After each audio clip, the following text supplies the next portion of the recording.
তো ফ্রেন্ড, আমি আমার ব্লগটা শুরু করছি আজকে ইসকন থেকে। ইসকনে এটা জুহুতে ইসকন মন্দির। মায়াপুরের মন্দিরটা বড়, এই মন্দিরটা ছোট। মায়াপুর থেকেই এখানে ইসকনের এটা এসছে, মায়াপুর থেকে মুম্বাইতে এসছে। এখানে এটার ভেতরেও মায়াপুরের ফটো টটো লাগানো আছে। ওটা বন্ধ হয়ে গেছে, তাই আমরা আবার অন্যদিকে জুহুর দিকে চলে যাচ্ছি। 1:30 বেজে গেছে আমাদের আস্তে আস্তে। জানি না, আমরা জানতাম না যে 4টের সময় 12টা অবধি খোলা থাকে, আর 4টে থেকে আবার খোলে। জানতাম না, জানতে পারলাম তাই আমরা চলে এলাম। দিয়ে রাস্তায় একটা পুকুরের মতো, কি বলি, সুইমিং পুলের মতো বলতে পারো। ওখানে কচ্ছপ, রাজহাঁস পোষার জন্য করেছে। কচ্ছপের ছোট ছোট বাচ্চা বি আছে। দেখো, এখানে আমরা এবারে জুহুতে চলে এসেছি। দেখো সমুদ্র, আমাদের দীঘার মতো জুহুতে এরকম সমুদ্র। এখানে বালিতে পা রাখলে বালিগুলো পুরো যেন নিচের দিকে টেনে নিয়ে চলে যায়, পাকে নিচের দিকে পুরো টেনে নিয়ে চলে যাবে। আমাদের দীঘাতে এরকম না। আমি বাবুকে নিয়ে হেঁটে হেঁটে চলে এসেছি। রোদ প্রচুর, তাই ছাতা ফুটিয়ে দিয়েছি।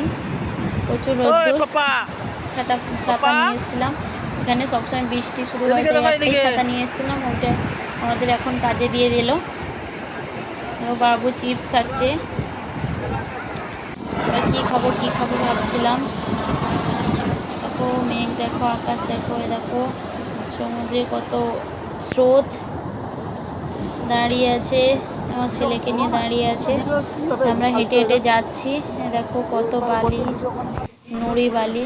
একটা দোকানদার দেখতে পেলাম, ইডলি আর বিন্দু বড়া না কি বলে জানি না। এখানে মুম্বাইতে এইসব খায় সবাই, মেহেন্দি বড়া না কি বলে। এটা চাটনি আর দই দিয়ে কি বানিয়েছে, দুটোই চাটনি, একটা মিষ্টি একটা টক। একটা ফটো তুলে নিলাম। দেখো এবারে আমরা ইসকনে আবার ওখান থেকে চলে এসেছি ইসকন মন্দিরে। দেখো এটা ইসকন মন্দির, এটা ভেতরের দিকে। ক্যামেরা করতে দিচ্ছিল না, তবু আমরা লুকিয়ে লুকিয়ে একটু ক্যামেরা করে নিয়েছি। এটা প্রথম নতুন হয়েছে, তাই ক্যামেরা করতে দিচ্ছে না। লাস্টে দেখি কি চালু হবে জানি না। সবাই বসে পড়েছে এখানে। মন্দির এখনো খোলেনি, মন্দির বন্ধ আছে। দেখো দরজা এখনো বন্ধ আছে। এটা দেখো ঝাড়বাতিটা কত বড়। দেখো যিনি প্রচার করেছিলেন এখানে, ওনারও মূর্তি রয়েছে। ইনি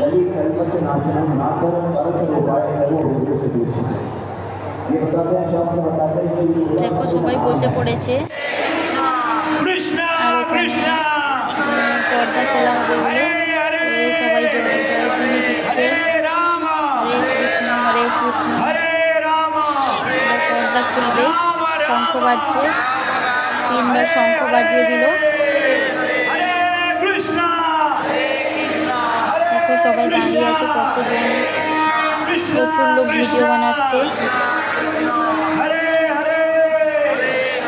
দেখো উপরে 10টা ভাষায় লেখা আছে, আমাদের বাংলা ভাষাও লেখা আছে, অনেক রকম ভাষায় লেখা আছে। এখানে অনেক বাঙালিরাও এসছে দেখলাম, বাংলা কথা বলছে। এখানে বেশিরভাগ দোকানে বাঙালি থাকে, প্ল্যাটফর্মে সব জায়গায় বাঙালি আছে দেখছি মুম্বাইতে। দেখো এবার পর্দা খুলে দিচ্ছে। এখানে পর্দা খোলার সঙ্গে সঙ্গে চারিদিকে ওই যে কৃষ্ণ অবতার সব ফটো রয়েছে, ওইখানেও সব খুলে গেল। এবারে ঘুরে ঘুরে সব ফটো দেখে দেখে ভেতর দিয়ে প্রবেশ করা হবে। এটা হচ্ছে লোহা দিয়ে ঘেরা আছে, ঘেরা রয়েছে, এটা ঘেরা বাইরে। এবার ভেতর দিয়ে তোমরা প্রবেশ করে দেখতে পারো, এইভাবে সিস্টেম করা আছে। দেখো ভালো করে প্রচুর লাইট দেওয়া আছে, তাই ভালো করে ফটো আসছে না। 3টে দরজা করে 3 দিকে রাধা কৃষ্ণ আলাদা আলাদা করেছে। এবার আমরা দেখো চারদিকে কীরকম ফটো আছে।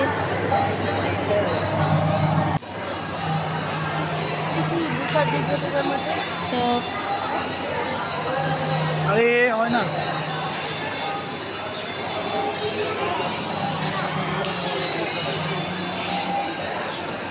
দেখো এখন বেশি লোক আসেনি, 4টা বাজে, তাই বেশি লোক আসেনি। দেখো এখানে অনেক বইও বিক্রি হচ্ছে, এই ঠাকুরের এতের সঙ্গেও বই দেওয়া হচ্ছে। আমরা শুধু প্রসাদ কিনেছিলাম, বই কোনো কিনিনি। দেখো এখানে বই বিক্রি হচ্ছে, অনেক রকম ভাষার মানুষ। হ্যালো, আমরাও একটা বই কিনে নিয়েছি, শ্রীমদ্ ভগবদ গীতা। দেখো এখানে রাধাকৃষ্ণের ওই যে দোল উৎসব আনন্দই মেতে উঠেছে, এখানে রয়েছে। এখানে দেখো কত বই, শ্রীমদ্ ভগবদ গীতা আর অনেক রকম বই রয়েছে। আমরা শ্রীমদ্ ভগবদ গীতা একটা কিনেছি, কিনবো বলে কেনা হয়নি, তাই আজকে কিনেই নিলাম, অবশ্যই সময় করবো বলে। দেখো এখানে শিব ঠাকুর যে জল খাচ্ছে, দেখো ভালো করে মূর্তিটা দেখে নাও রাধাকৃষ্ণের। দেখো ইনি যে পুরো দেশে প্রচার করে দিয়েছিলেন। আমি একটা ফটো তুলে নিচ্ছি, কিন্তু আমার চোখ বন্ধ হয়ে গেছে এইখানে। তারপরে দেখো কত লোক এসছে দেখার জন্য, এখানে বাঙালিরাও রয়েছে। তারপর খিচুড়ি বিতরণ হচ্ছিল, খিচুড়ি দিচ্ছিল। আমরা অনেক 4-5টা পাতা খিচুড়ি নিয়ে নিয়েছি, বাবু টানছিল কিন্তু ও খায়নি। দেখো আরেকবার ভালো করে দেখে নাও রাধাকৃষ্ণের, ওই দেখো সামনেও ওই উনি যে প্রচার করেছিলেন ওনার ফটো দেখো। তারপরে আমরা চলে এসেছি একটা হোটেলে খাওয়ার জন্য, প্রচুর খিদে পেয়েছিল। ওখানে ভালো ভালো মানে মুম্বাইতে তো অন্যরকম খাবার আমার মানে অতটা পছন্দ হয় না, তাই আমি ফ্রাইড রাইস খাবো বলে চলে এসেছি। দেখো ফ্রাইড রাইসের সঙ্গে একটা জুস টাইপের কি দিয়েছে। এখানেই আমার ব্লগ শেষ হয়ে গেল, দেখে নাও।